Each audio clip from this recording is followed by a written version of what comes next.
Hi everyone, welcome to Voices of Experience Chapter 3. Today we're with our wonderful friend Tanya, also known as the Lupus Dietitian.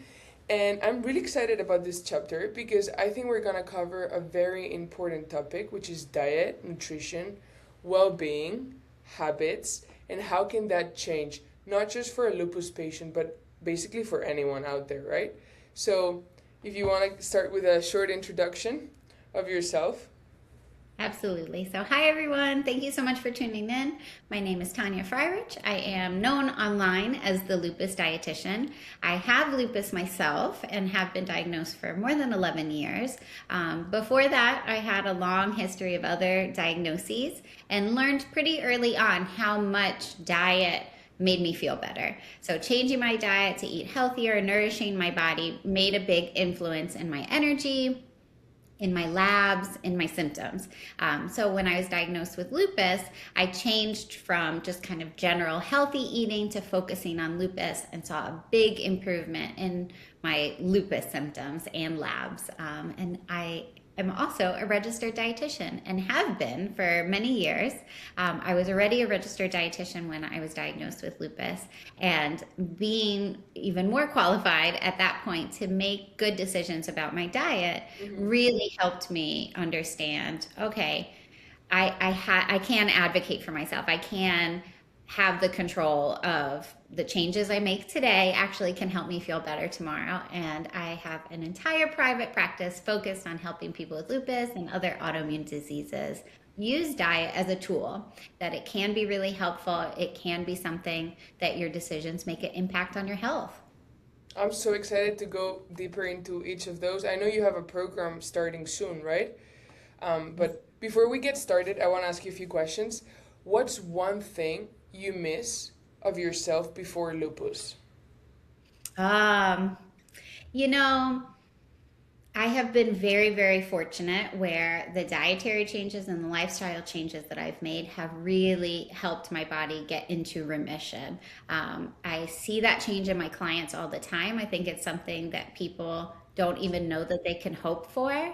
However, living with a chronic illness, no, it never goes away. If anyone's telling you they have the cure for lupus, please, Don't. please run away because unfortunately it's an indication of how your immune system reacts, so that never goes away. It will not be cured, and that's okay. It can still be in remission. You can still live a beautiful, full, joyful life, but living with a chronic illness means that I have kind of in the back of my mind always a concern of, okay, will this be good for my lupus? It's an Yeah. extra thing to think about.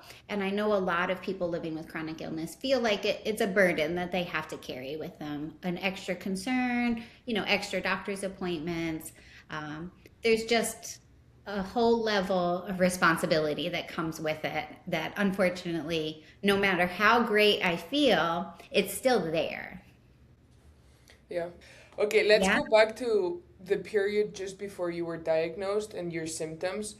Was diet already playing an important role for you then, or is it something that you realized that it had to change and that you put the focus into diet? Great question. So I just ate kind of generally healthy. I was already a registered dietitian for quite a few years at that point. And so I was just choosing nutritious foods. Once I was diagnosed with lupus, my symptoms were the malar rash, a lot of joint pain, really terrible fatigue.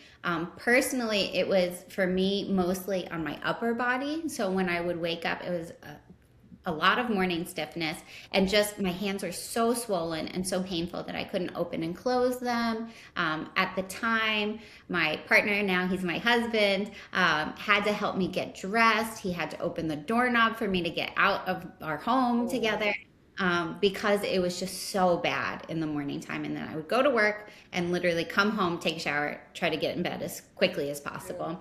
And that was such a big change for me. It was really an abrupt change from having my other autoimmune diseases mostly under control, labs looking good. At that point in my life, I was really active, like literally running all the time, training for a half marathon, feeling good. And so my diet was just generally healthy. Once I was diagnosed with lupus and started having these symptoms that were really affecting my quality of life and impeding me from the things I loved, then I said, okay, well, let me look into every bit of research of dietary changes, lifestyle changes for lupus. And that's where I really changed everything to be mindful of that diagnosis. How much of that information was actually available online? So if I'm completely unaware Uh-huh. of diet. I have celiac disease myself, so I am very careful about diet, obviously, and have Okay. been in protocols. But if I'm a lupus patient watching this video and I say, okay, actually, let me get started. Now you have the resources that you bring into, but at that point, what was Mm. out there on the internet and how much did you have to put together yourself for lupus So, specifically? yeah, at that point, it was, let's see, 2014, 2015. I was well versed in going onto websites like PubMed to look at research, but that's because I had already done Yeah. education, a master's degree in clinical nutrition, and like done research on a variety of topics. So I had in my toolkit a lot of expertise on how to read science Yeah. and parse You out the diet. Yeah, but I yeah. was coming from a privileged place. So you knew what you needed to look for. And when you Yes. read it, you understood. How long did it take you to see a difference? Good question. So I was basically using myself as the guinea pig of, okay, Exactly. well, let me experiment with this and let me experiment with that. And I just implemented all of the changes kind of haphazardly because I didn't know which one was going to work or not. I just wanted to feel better. And it was a good 6 months, maybe to a year of trial and error to get to a place where I was really stable and like feeling good. But things that I implemented slowly, like bit by bit, were helping me feel better. But now I've been able, to take in all that information. I've helped hundreds of clients, so I have a much faster result time frame for people that are implementing changes because I've seen what works for people. How fast would you say? Oh, yeah. So if I have a motivated client that starts with me and we really implement the changes, get it kind of the ball rolling as quickly as possible, I've had people in the third week of us working together saying, my energy's much better, my joint pain's feeling. Wow. Yeah, it is remarkable. People really forget that your body is ever changing, and the things that are literally the building blocks for your body is what you eat. So it can make a big change, and our immune system is also ever changing, always reacting to things or calming itself down. So the goal, of course, is to get people feeling as great as possible, as quickly as possible. That's amazing. And of course, you have to go client by client because this is very Yes. personalized. What information, what data do you need before you determine this protocol is going to work? Or how do you start a personalized treatment? Yeah, so I just had an initial call this morning with a client, and it's a 90-minute call. So I asked that they fill out an intake form. I ask for all of their labs. Um, Honestly, for the last 6 months is ideal. But if people tell me, about a year ago, I started feeling really bad. That was a big change for me. Then I want to see last year's labs Mhm. and this year's labs and see what changed. So I look at their labs, I look through their medication list, the supplement list, and the intake form that I ask them to fill out is really in depth. So I want to know what their day to day is like, what diet they're consuming, who they're preparing food for, because a lot of people are restricted in terms of, well, I've got to make everyone in my family happy. I'm not just preparing food for myself. They're already low on energy, so we're not going to start a whole new cooking protocol for one person and you have to prepare food for everyone else. So it is very personalized because what works for person A is not going to work for person B. So we have to be mindful of that. And of course, it's a conversation too. That whole 90-minute session is me asking a lot of questions to better understand things, but also giving suggestions. How do you feel if we try this? And I come up with a meal plan for them. Depending on the person, we do gut health testing and Okay. I've if heard, they're yeah. yeah. So it is super cool how much I can learn about a person. And then we make those decisions together. And I offer a lot of check-ins. Like I want to be that support person for them of, okay, my symptoms are feeling a lot better today. Great. Let's look at the last 4 days. And people can submit their food journals for me to review too. That's really cool. How do you assess your clients throughout the process? At the beginning, I usually ask for as many labs that they feel comfortable sharing with me, particularly when they felt really well versus a change. Maybe they had a flare. Okay, what did your labs look like at that point of time? And then throughout our work together, we look at how they feel. So, of course, their statements subjectively, oh, my energy's better, my pain feels better, and then their repeat labs. So that longitudinal data is so important because we really see their entire trajectory and can say, okay, great, when you're feeling better, this is how your labs are reflecting it. Just like the study that you're doing when people are tapering their steroids. Yeah, I think longitudinal, I mean, not to be biased, but longitudinal data is super important because sometimes what you're talking about, patient-reported outcomes, so you're a patient that goes to the clinic and you're like, hey, I felt this, and that throughout the last 4 months, but there's no data to correlate that. So ideally, how often would it be helpful for you to assess the immune system, what the immune system is doing, and how often would you want to compare that blood work to what they're openly reporting as symptoms? Well, in your study, you're doing it very frequently, which is amazing because that's giving us so many data points. And we know with lupus, it ebbs and flows. People have flares, then it's fine for a couple months, and then they have another unexpected flare, or more frequently, depending on the person.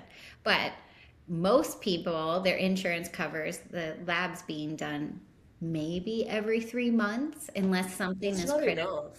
It's not enough, and it's only capturing little snapshots, Yeah. not the full story. And so it is a bit like, trying to see an entire scene through like a little what is it, a viewfinder, and you're only getting a part of the picture. So Yeah. any sort of more frequent checking in and data points are obviously telling us more of the story. Yeah.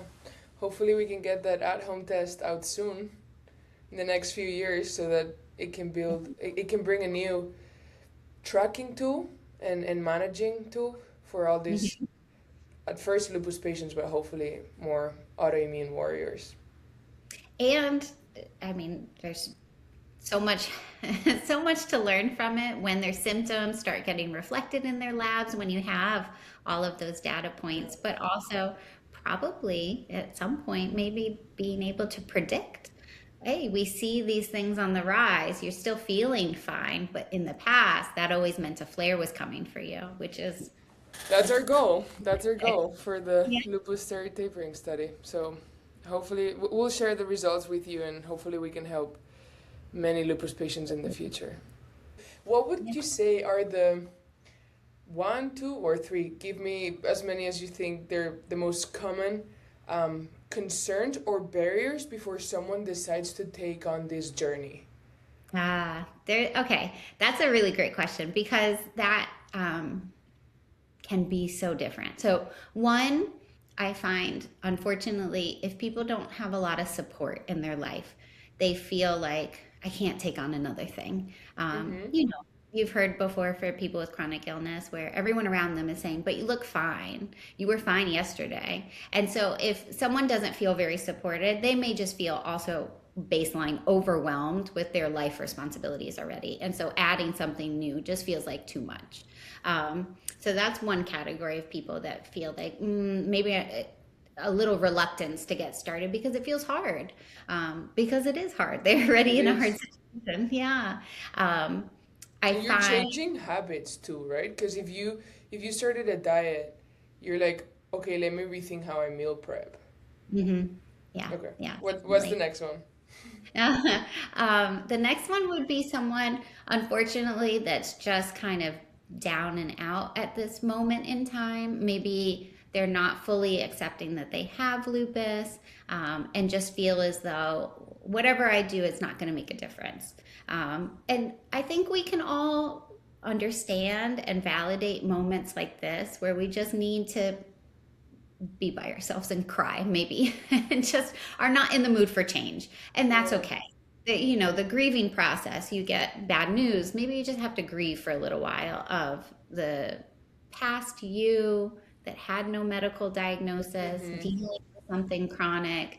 And so sometimes people at the beginning of their journey seek me out and are kind of interested and then kind of say, you know what, I'm really sad about this, or I'm really scared about this. And those are really valid feelings too. How do you approach conversations of potential customers and patients that want to approach this change in diet, but they think that the food is gross? Yeah, Or they great question. think that they're gonna have to go to like the most organic market. Can we break a little bit of the standard of thinking that healthy food means inaccessible food and disgusting taste? Yes, absolutely. And I bring this up all the time because I want to shout this from every mountaintop that Do it. literally every traditional cuisine worldwide has healthy food in it. So it doesn't matter what food you grew up with, what tastes you like, what flavors you like. There is a way, and generally traditional cuisines are much healthier than like the standard American diet. So there's so many ways to have healthy foods. That plate can look so different and still check all the boxes. So that's the first thing that I say, that no matter what flavors you like, there is a way that those can be healthy. The second is that it does not have to be inaccessible. Like, on social media, there's always food trends of, ooh, look at this. I don't know. Let's think about something very expensive. Acai bowl. Or you can only have organic avocados from this part of the world and pistachios, like just specialty items. It doesn't have to be specialty items. There are so many superfoods that are so anti-inflammatory, full of wonderful phytochemicals that can reduce inflammation, that are at every single grocery store.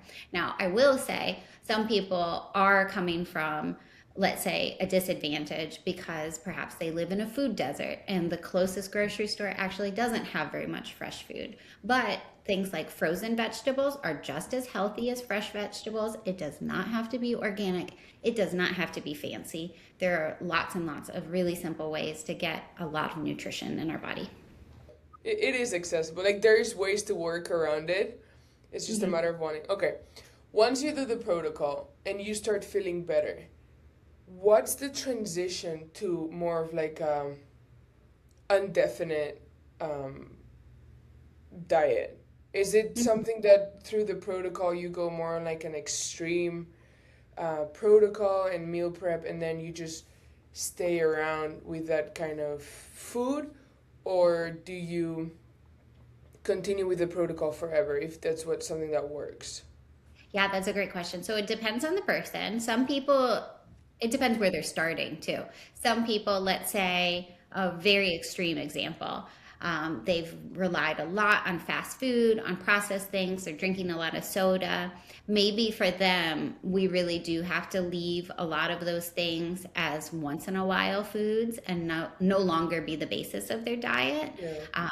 But for other people, maybe they're not making so many radical changes. Maybe they're already cooking at home and it's just changing what they're cooking at home. In terms of the whole protocol, so each one of my clients that I work with is getting a personalized plan. There's different things that we're adding in or different things that we're avoiding, depending on their labs, depending on their digestion, how they react to foods. And then the long-term goal is always that we get the inflammation down, get their gut health in a really, really healthy place so that the sorts of things that maybe didn't agree with them in the past, they have a bigger window of tolerance for. That they can eat it, let's say, once in a while or in small portions and not have their immune system freak out. Yeah, makes sense. And in percentage, how would you say diet plays a role in your inflammation? So I know traveling plays a massive role in inflammation too. Sleep, knowing how much sleep your body needs. Exercise. Mm-hmm. How, so obviously you have to factor that into the protocol because if all of those are not in balance, it doesn't matter how well you're taking the protocol, your body's not going to be reacting, right? As it Totally. should. Yeah, so I've seen a beautiful infographic. It's basically like all of these circles, and they're all influencing your health overall. And so, of course, I'm coming from the perspective of diet as being kind of a bigger circle than the other ones, but I will say that they're all equally important. And if one is completely neglected, there's no way you're going to feel well. So if you're only getting 4 hours of sleep a night, there's just no way we can make up for that with anything else. You're going to be too tired to exercise, so that's out the window. You're going to feel stressed. Your body is going to be in emergency mode all the time. There's no way you're going to be thinking clearly. And I'm sure you don't have the energy to eat healthy. So, all of those circles: sleep, exercise, stress management, diet, let's say your emotional health, how much support you have, community, just your life. Are you having fun? Do you have time for creativity? All of these interplay. And so you're right. I think if one is completely out of whack, then the others can't flourish. I do think that diet's a bigger circle, but I may be biased. It's literally the building blocks of your body. So It is, it is. you Oh, imagine. I agree. Diet plays a massive role in how people like me feel. Do you want Definitely. to talk a little bit about your restart program? I do have a variety of group programs. I really try to meet people where they are. So, shorter programs, longer programs, whatever people feel ready to commit to. So, my programs all follow the same sort of trajectory. So, first things first, we always focus on diet. Next is once we've gotten our diet kind of down pat, then generally people are feeling better. So that's when we start talking about, okay, our relationship with food, our stress, educating people on just what your medications are, what they're doing, what side effects to look out for, towards the end, when people are feeling much better in whichever program they choose, then we focus on, okay, how are we going to start including movement in a regular part of our life? So regularly scheduled, maybe it starts really gentle and short exercise sessions, and then thinking about how we can get to certain goals, build muscle, for example, especially for people that have been sedentary for a long time, we may need to build that back up. And then their environment. So maybe it's as you kind of use your skincare products, let's replace them with better options, or the cleaning products in our house. Perhaps the outside too. Do you have a lot of exposure to chemicals or pollution? How can we manage that? And those are kind of big picture things, and that's why it's towards the end. And so longer programs, we just have more time and we can implement in much more detail, and I can help a lot more. And the shorter programs, if that's where people feel like, okay, I just need a big overview, we're able to do a lot, but not in as much detail. That's so cool. That's so cool. I That's so really cool. love it. It's like it makes, honestly, work not work, because I love helping people this way. It's so amazing to see how much You're proud to see the transition, right? The trajectory because you're there throughout the whole process, and then to we. see the end result. And it That's also amazing. feels great. Like there's so many jobs where my influence was so small. And in this career, in this passion, I feel like, wow, I can really help people feel better. Like, what a joy in this Yeah. world to take knowledge and be able to help people implement it and see the results. Back to what you said of if someone tells you that they have the cure of lupus, run. How so I really like your approach of nutrition is an important role, but I also love how you advocate for a whole care. And how would you communicate to a lupus patient that it's important to also listen to their doctor, to follow whatever course of treatment they need to follow at that time, and that nutrition is something that I guess is there to help you with inflammation, support you, and improve your well-being, but that it's one more piece of the puzzle. Yes. What would be So your take in that? I try to figure out with someone that is very resistant to doctor or to medication. Generally, we act a certain way because of something underlying that. So, what are you afraid of? Where is this resistance coming from? Have you had a bad experience with a medication in the past? Have you had a experience with a doctor that they didn't inspire a lot of trust or confidence in you? So, where is this coming from? And then also, people have to accept that they have lupus. I think it's an invisible disease for many people, especially for something like lupus nephritis. So they don't necessarily feel it. And so that can be a hard thing to really internalize and say, okay, my kidneys are being hurt by this disease. I have to listen to this doctor, maybe take a medication because this damage can continue and be irreversible. But when you're not feeling it, it can be hard to swallow. Yeah. Lupus affects a lot of young women that otherwise had no health history. So it blindsides a lot of people. So I always do bring up that this is a piece of the puzzle, but they really need to be in conjunction with a doctor. And maybe it's not 10 medications. Also, sometimes people feel really overwhelmed if the doctor is like, you need to be on all of these. But maybe start with one. So We've got it. yeah, Yeah. you do work with them through the process of advocating for themselves on what medications, why, understanding the role that each one plays, and then, because again, if you have a healthy diet and you are already taking food that is going to help you with inflammation, with pain, with swelling, maybe some of those medications that you've been originally prescribed can be substituted or Right. reduced. So it is part of the process when you're in one of these protocols. That's cool. What other chronic illnesses do you work with too? Rheumatoid arthritis, Okay. scleroderma, Sjogren's, a lot of autoimmune diseases, Hashimoto, celiac, um, type 1 diabetes. I'll So be a lot of different things. Yeah.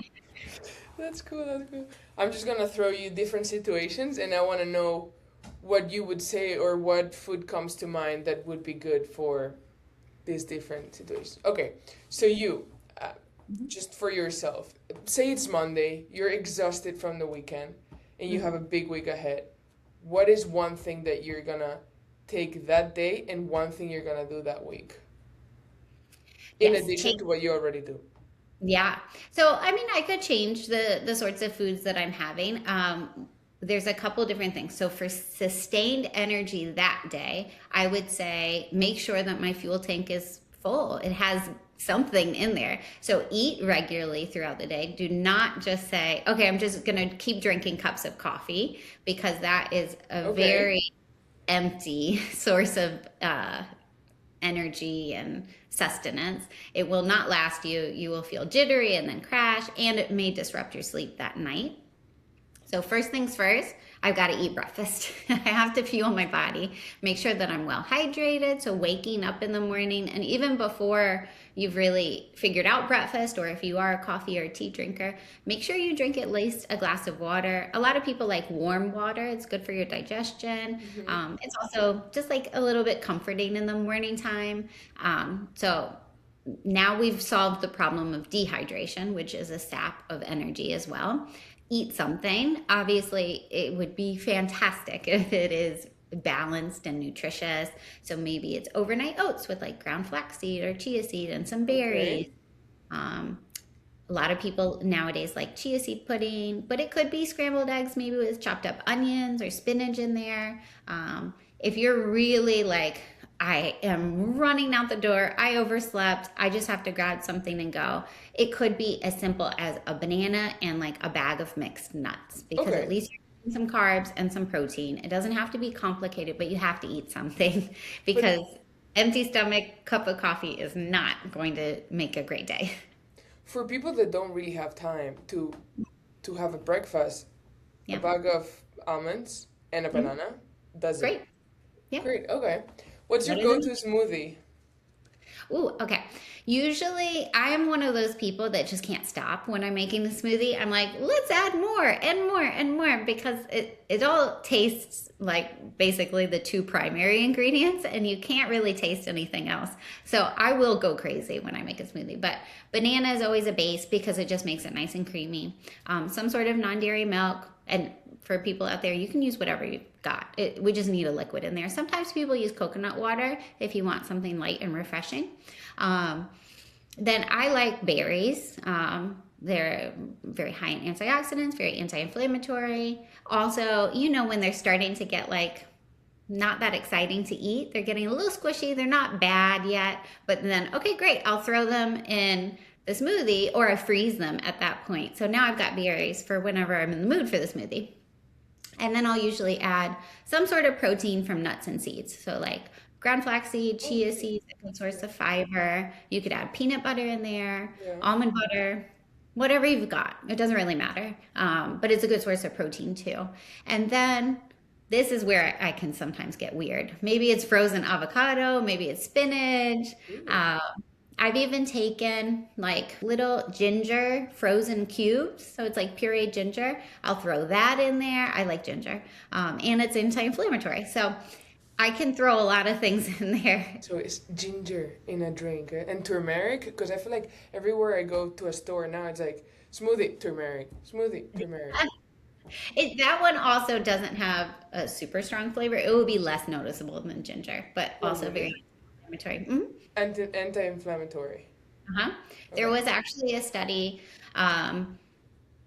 think from Iran, of lupus nephritis with turmeric, and it really helped proteinuria. It reduced, for people out there, reduced how much protein was coming out in the urine.